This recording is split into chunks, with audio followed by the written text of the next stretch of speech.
Les questions liées à la vie sociale de la population du Sud Kivu, les accidents et autres catastrophes naturelles qui sévissent ces derniers temps dans la province du Sud Kivu, toutes ces questions ont été au centre du dialogue social qu'a animé ce jeudi 20 février la présidente de l'Assemblée nationale, l'honorable Janine Mabunda Lioko. Les forces vives du Sud Kivu ont présenté les préoccupations de la population auprès du numéro 1 de l'Assemblée nationale. Parmi ces préoccupations, on a noté le manque de la rétrocession qui bloque le développement de la province du Sud Kivu, les constructions anarchiques, parfois autorisées par certaines autorités. Les autorités restent impunies pendant que ces constructions continuent à faire des morts.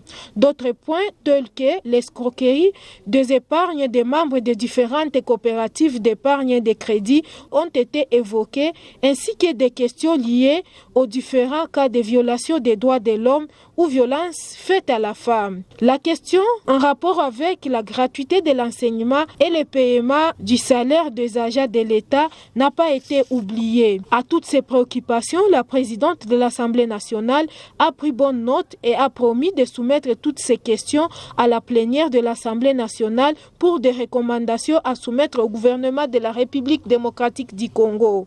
Précaution qu'un numéro 2 de la République, lorsqu'il parle, doit peser ses mots et être responsable. Nous sommes aussi astreints à un certain devoir de réserve sur les matières sécuritaires. Donc ce n'est pas qu'on ne veut pas répondre à tout, mais nous répondons dans la limite de ce qui nous est recommandé dans l'exercice de nos fonctions. Pour le reste, nos préoccupations sont transmises, comme je l'ai dit, quand nous le pouvons au gouvernement. C'est d'ailleurs pour ça que les députés ont souhaité en nombre venir en vacances parlementaires ici et être vraiment collés, serrés, comme on dit chez nous, avec vous, pour pouvoir se rassurer que quand j'arrive à Kinshasa, je n'oublie pas. Le dialogue social a été rehaussé de la présence du gouverneur du Sud Kivu, Théo Abidjekasi, des députés nationaux venus de Kinshasa, mais aussi des députés et ministres provinciaux.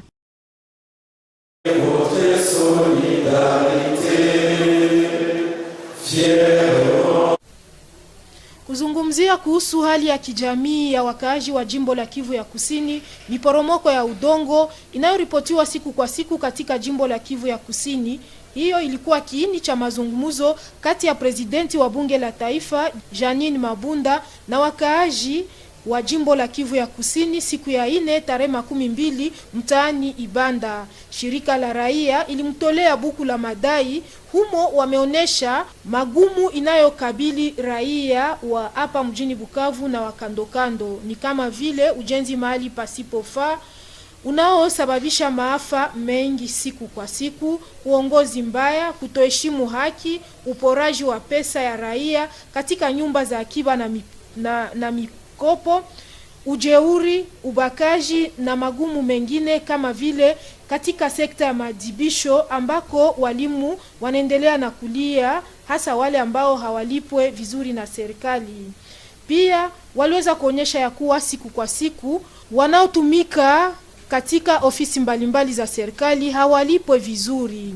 Madai hayo yote yaliweza kutolewa kwa msimamizi wa bunge la taifa Janine Mabunda. Hapo aliweza kuahidi kuendesha utetezi kunako bunge la taifa ili wapate suluhisho yenye kudumu kuhusu madai hayo yote. Katika mkutano ulioendeshwa katika chumba Kaningu mtaani Ibanda, alikuwepo liwali wa jimbo la Kivu ya Kusini, wanabunge na viongozi toka shirika mbalimbali umu jimboni Kivu ya Kusini.